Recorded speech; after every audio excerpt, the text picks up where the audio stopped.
Assalamualaikum warahmatullahi wabarakatuh. Selamat datang kembali di channel kami, Suyut MN Chess. Di video kali ini saya akan mengajarkan ending Raja Pion melawan Raja. Ya, pada saat posisi ini waktunya hitam melangkah dan dipastikan hitam akan berakhir dengan meremiskan ya. Oke, jadi dan di samping itu saya akan memperkenalkan kepada adik-adik junior yang baru belajar dan kawan-kawan catur ya. Ini yang disebut distant opposition ya. Jadi langkahnya hitam ini harus cukup akurat dan bagus. Tentunya harus mengenal dengan distant opposition. Jadi tanda panah semua ini, tanda panah Raja F8, Raja F7, Raja E7 dan Raja D7. Nah, itu menunjukkan tanda panah itu langkah salah semua ya. Jadi kalau kawan-kawan catur dan adik-adik junior yang baru belajar kalau mengikuti tanda panah itu tentunya langsung kalah ya. Apa yang terbaik langkahnya? Yang terbaik langkahnya Raja ke D8 ya. Jadi yang disebut distant opposition itu ya jarak jauh, jadi mengoposisi jarak jauh antara 3 petak atau 5 petak ya, di antaranya D7, D6 dan D5 ya. Jadi kalau pas posisi raja di E8 ya tentunya raja harus ke D8 ya. Jadi yang naik dulu bisa di oposisi ya. Suatu misal kalau rajanya ini blunder ke E7 ya tentu langsung kalah karena kena oposisi, kena raja E5 dan raja E8 atau raja ke D7 tentunya raja ke F6 ya. Tentunya adik-adik junior yang baru belajar tentunya sudah bisa dengan end game seperti ini ya. Jadi raja E8, raja ke E6. Jadi masuk rumus raja F8 tinggal E5, Raja E8, Raja D6, Raja D8, E6, Raja E8, E7, dan seterusnya ya. Raja F7, Raja ke D7. Oke ya, jadi yang disebut distant position itu seperti begitu ya. Jadi langkahnya yang paling bagus ini Raja ke D8. Jadi istilahnya mengoposisi jarak jauh ya. Yang disebut distant opposition ya. Jadi kalau raja ke D5 ya raja ke D7. Raja E5 raja ke E7. Raja F5 raja ke F7. E5 raja E7. E6 raja E8. Tanda seru ya. Jadi raja F6 raja F8 dan tentunya berakhir dengan remis. Oke ya. Paham ya? Kalau sudah paham saya akan kasih contoh distant yang lain ya. Oke. Ini contoh distant yang lain, distant opposition yang lain ya. Jadi pada saat diagram ini putih melangkah dan dipastikan bisa meremiskan ya. Karena posisinya putih ini cukup kurang bagus juga karena raja dan pionnya cukup jauh ya. Tapi tentunya putih masih bisa meremiskan ya. Langkah yang terbaik untuk putih raja ke C2 ya.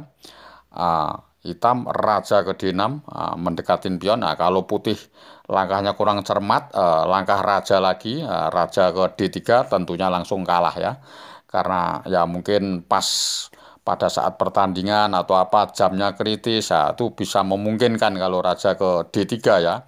Dikiranya remis ya, tapi tentunya kalah karena kena raja ke E5, raja E3, raja kali F5, raja F3 ditempo ke G6 ya. Jadi raja ke G3, raja ke G5.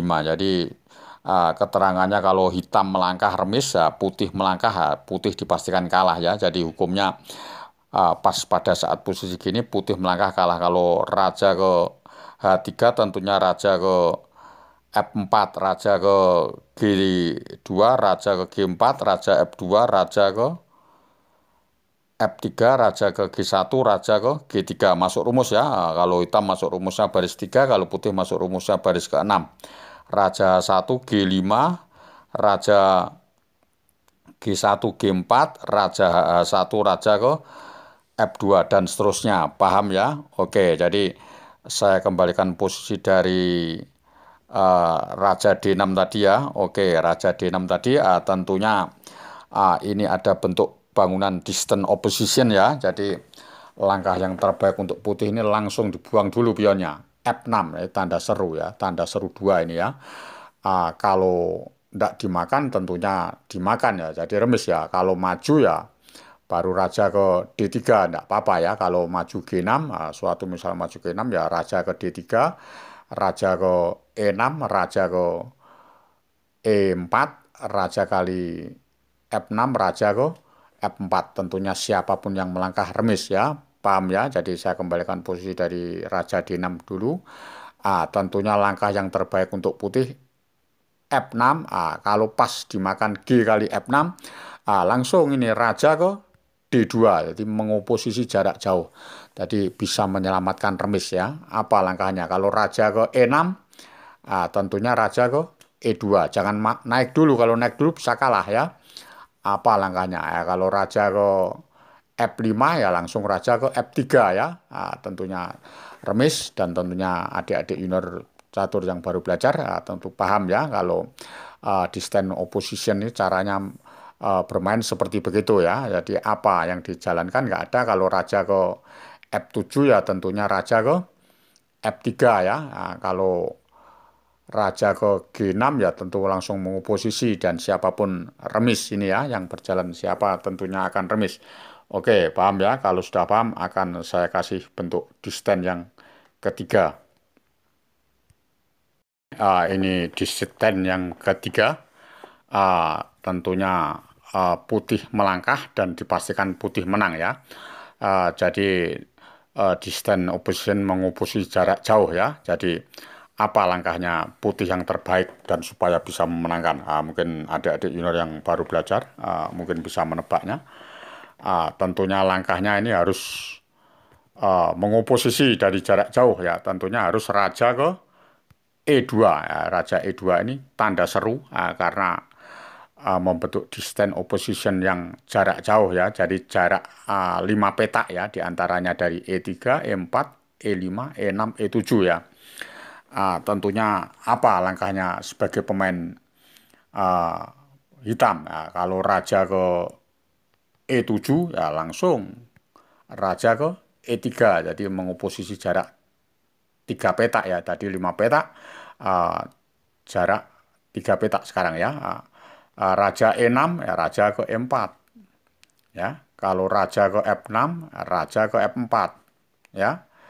Jadi jangan sekali-kali raja ke D5, dan pada saat posisi begini raja F6, raja ke D5, tentunya bisa remis ya. Kalau raja kita kita periksa suatu misal ini raja ke D5, raja ke F5, raja ke C5, raja ke G4, raja kali B5, raja kali H4, raja ke C5, raja ke G3, B5, H4, B6, H3, B7, H2, dan tentunya remis ya. Apa misalkan uh, jadi menteri ya tentu remis, rajanya tidak bisa masuk di petak ke D tadi ya, di lingkup D4 ya. Atau suatu misal rajanya tidak dicekkan gini ya, misalkan raja kali B5, raja kali H4, raja ke C5 ya raja aja ke G4. Jadi pas posisi B5, H4, B6, H3, B7, H2, jadi menteri, juga jadi menteri gitu. Jadi tidak pas posisi ngecek ya. Jadi kalau pas posisi gini ya tentunya sama-sama menteri ya remis ya. Paham ya? Jadi jangan sekali-kali raja itu ke D5 ya. Oke, saya kembalikan posisi dari raja ke D5 ya.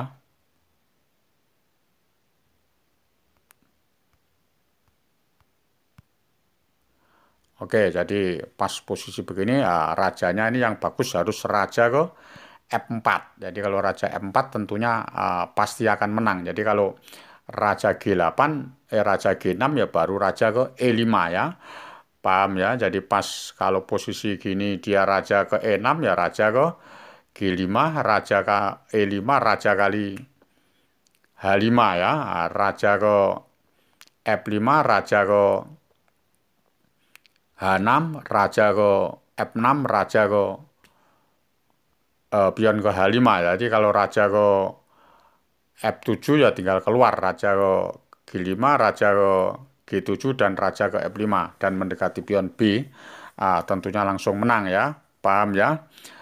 Jadi ah, pertandingan apa itu diagram distance opposition itu caranya membentuk seperti gitu ya. Jadi tidak boleh rajanya ini ke E3 ya. Jadi harus raja ke E2. Jadi kalau raja ke E3 ini blunder dan dipastikan remis.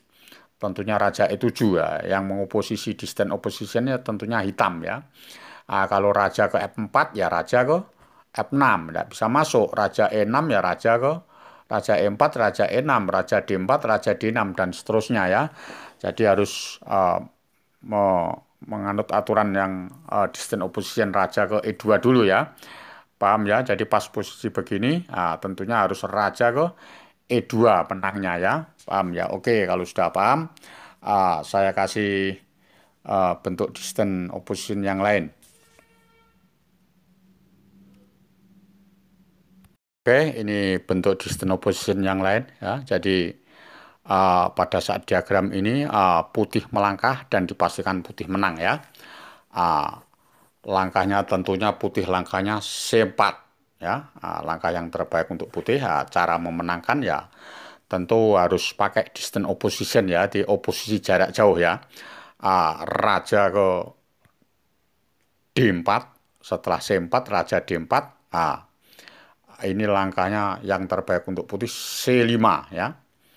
C5 tentunya hitam cukup bagus tangkisannya raja ke E5 ya. Jadi kalau C6 nggak mungkin remis ya langkahnya putih harus raja ke A5 ya. Ini tanda seru nih raja A5 ini tanda seru sekali karena raja A5 ini mengandung distance opposition yang jarak jauh ya, jadi selisih 3 petak di antara B5, C5 dan D5. Tapi distance position yang samping ya, menyamping ya. Tadi kan yang tadi kan tegak lurus, contoh yang tadi tegak lurus, yang di atas itu ya ini distance opposition yang nyamping ya.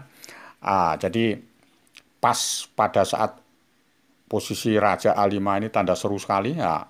Dia raja ke E6 ya. Kita juga distance opposition lagi raja ke A6 ya. Jadi menangnya seperti begitu ya. Jadi adik-adik junior yang baru belajar dan kawan-kawan catur ya. Jadi menangnya harus pakai distance opposition yang jarak jauh ya. Jadi setelah raja ke D5 barulah raja ke B5. Jadi pas pada saat bentuk posisi begini yang jalan dulu hitam berarti hitam yang kalah, yang jalan dulu putih berarti putih yang kalah ya. Ini apa langkahnya kalau A5 atau A6 ya tinggal raja ke B6 ya. Jadi kalau A6 ya raja ke B6, A5 tinggal C6, A4 tinggal C7. Tentunya jadi duluan ya. Paham ya? Jadi pas pada saat bentuk posisi begini nih siapapun yang melangkah raja hitam dulu ya tentunya kalah, tapi yang langkah raja putih dulu tentunya remis ya. Jadi pas pada saat bentuk posisi begini, kembalikan posisi begini, raja ke E5, putih tidak boleh raja ke B5. Jadi kalau raja ke B5 itu tentunya langsung remis karena kena raja ke D5. Apa yang dijalankan? Dia akan masuk di kalau raja ke B4 nggak mungkin karena raja C6 ya, tentunya pasti remis. Kalau dia C6 ya raja ke D6 ya. Jadi pasti remis ya. Langkahnya putih sudah tidak ada tempo. Tapi kalau pas pada saat posisi begini waktunya hitam, tentunya putih menang ya. Oke, saya ulangi posisi dari tadi ya. Jadi pas raja ke E5 ya kita harus distance opposition dulu menangnya ya. Raja ke A5, raja ke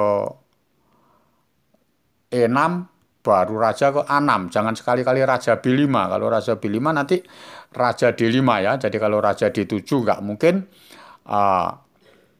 karena posisinya kena raja ke B7 ya. Jadi kalau raja D7 nggak mungkin karena raja B7 ya. Tentunya raja ke D5 baru raja ke B5.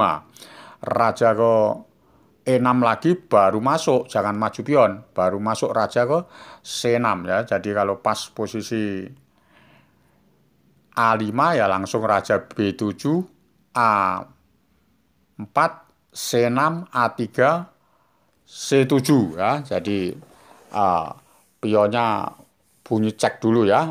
Pas posisi C8 bunyi cek dulu ya. Oke ya. Jadi kemenangannya harus distant opposition, jarak jauh ya. Oke, kalau sudah paham, saya akhiri ending distant opposition sampai di sini dulu. Jika senang dengan ending ini, silakan subscribe, like, komen, dan nyalakan lonceng notifikasinya. Jika bingung, tanyakan menit ke berapa ya, harus cantumkan menit ke berapa biar saya mencarinya lebih gampang ya. Oke, salam gen unasumus, kita satu keluarga. Jadi wassalamualaikum warahmatullahi wabarakatuh.